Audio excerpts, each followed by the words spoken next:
गजाननं भूतगणाधिसेवितं कपित्थजम्बूफलचारुभक्षणम् उमासुतं शोकविनाशकारकं नमामि विघ्नेश्वरपादपङ्कजम्। बोलो श्री गणपति भगवान की जय। प्रिय दर्शकों, मैं पंडित राम सुलोचन पांडे अपने हिंदू ज्ञान दर्शन चैनल में बहुत बहुत आप लोगों का स्वागत करता हूं। और आज हमारी चर्चा का विषय होगा कि जिन जातकों का जन्म मकर लग्न में होता है उनका क्या फलादेश होता है। तो मकर लग्न के जन्म लेने वाले बच्चों का विभिन्न ज्योतिषीय ग्रंथों में अवलोकन करने के बाद जो फलादेश मिलता है वो मैं आप लोगों के समक्ष कह रहा हूँ। सज्जनों, मकर लगन 12 लग्नों में 10वीं लगन है और इस लग्न के स्वामी ग्रह शनि महाराज होते हैं। मकर लग्न वाला जातक प्रायः मध्यम कद का होता है। कई बार लंबे कद के भी पाए जाते हैं पर ज़्यादातर मध्यम कद के होते हैं। और इनके नैन आँखें तीखे कुछ होते हैं, नैन नक्श जो है वो कुछ तीखे होते हैं और इनके काले घने बाल होते हैं, पतली कमर वाले होते हैं। ये स्वभाव से गंभीर और भावुक हृदय वाले होते हैं, संवेदनशील होते हैं,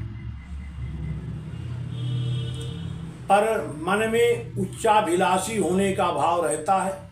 ऊंचाइयों में उठने का भाव इनके अंदर बना रहता है। वैसे तो सेवाधर्मी, मननशील, धार्मिक प्रवृत्ति के भी होते हैं। और मकर लग्न के मित्र ग्रह जो है वो बुध और शुक्र हैं।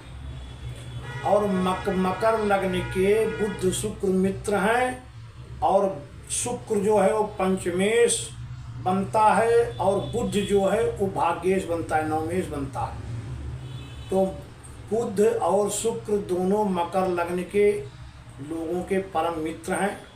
और बुध शुक्र की अगर स्थिति अच्छी हुई तो फिर मकर लग्न वाले लोग जो है वो व्यवहार कुशल भी हो जाते हैं और गहन विचार करने वाले होते हैं। सूक्ष्म विश्लेषण करने के बाद ही आगे ये कोई महत्वपूर्ण निर्णय लेते हैं। कोई निर्णय लेने में जल्दी नहीं करते और ये प्रायः क्षमाशील नहीं होते। मकर लग्न के लोग बदला जरूर लेते हैं, बदले की भावना, अथवा इनके साथ जिसने कोई गड़बड़ कर दिया तो उसका बदला लेते हैं अथवा उसको भुला नहीं पाते उसकी गड़बड़ी को। तो ये अपने भलाई बुराई को अच्छी प्रकार से पहचानने वाले होते हैं।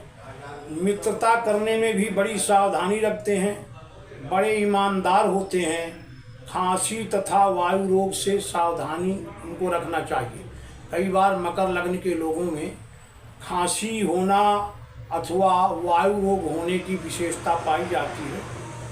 ये जो है राजकीय वृत्ति कई बार इनकी होती है, सरकारी नौकरी और भूमि तत्व राशि होने के कारण कई बार मकर के लग्न के लोग कृषक भी पाए जाते हैं, किसान, खेती का काम करने वाले। और लोहा, कोयला, तेल, पेट्रोल वगैरह से संबंधित, कल कारखाने से संबंधित कार्य करने वाले भी होते हैं। और ऐसे लोग एक प्रायः सेवाधर्मी होते हैं। मकर लग्न के लोगों के लिए अगर शनि लग्न में आ जाए तो सस नामक पंच महापुरुष योग में से योग बनेगा। चतुर्थ भाव में मंगल मेष राशि का आ जाए तो रुचक नामक योग बनेगा। और सप्तम भाव में बृहस्पति महाराज कर्क राशि में अपने उच्च के पहुंच जाएं तो हंस नामक पंच महापुरुष योग में से एक योग बनता है। और दसम भाव में शुक्र अपनी स्वग्रही तुला राशि में आ जाएं तो मालव्य नाम का पंच महापुरुष योग में से एक महापुरुष योग बनता है। अब इसमें शनि और शुक्र का के द्वारा जो बनता हुआ पंच महापुरुष योग है, मालव्य योग और शश योग, ये विशेष शुभ फल देने वाला होता है। और मंगल तो शत्रु है, तो चतुर्थ भाव में मंगल के द्वारा रुचक योग ज़्यादा प्रभावशाली नहीं होता, और चतुर्थ भाव में मंगल आने पर तो जातक मंगलिक भी हो जाता है।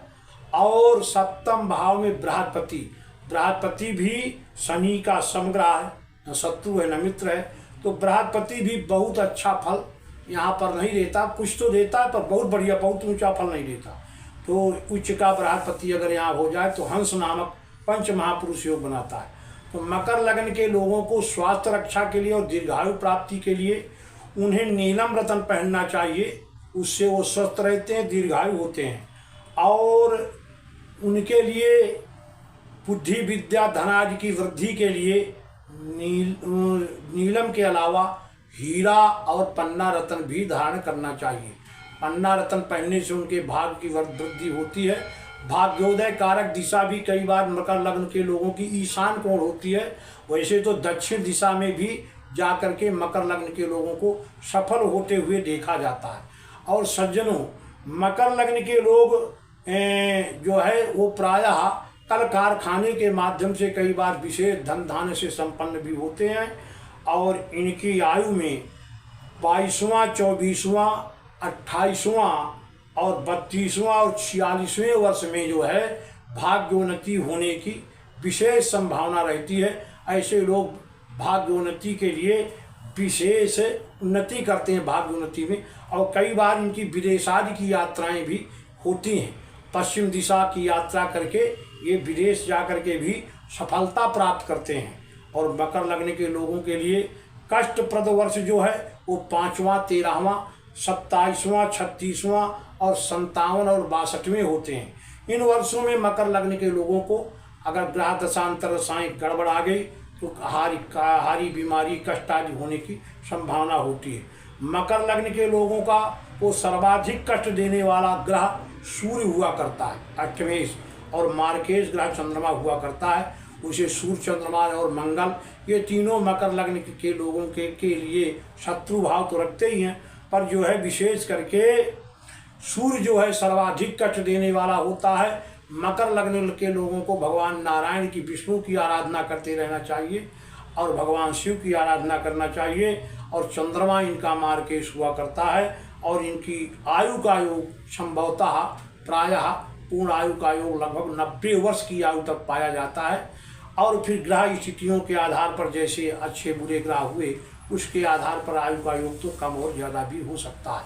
तो सज्जनों, मैंने अपनी बुद्धि सामर्थ्य के आधार पर मकर लग्न का सूक्ष्म फलादेश कहने का प्रयास किया। इसे सुन करके आपको जरूर लाभ प्राप्त होगा। अब यहाँ तक आपने मेरे वीडियो को देखा, इसके लिए आपका धन्यवाद। हरि ओम।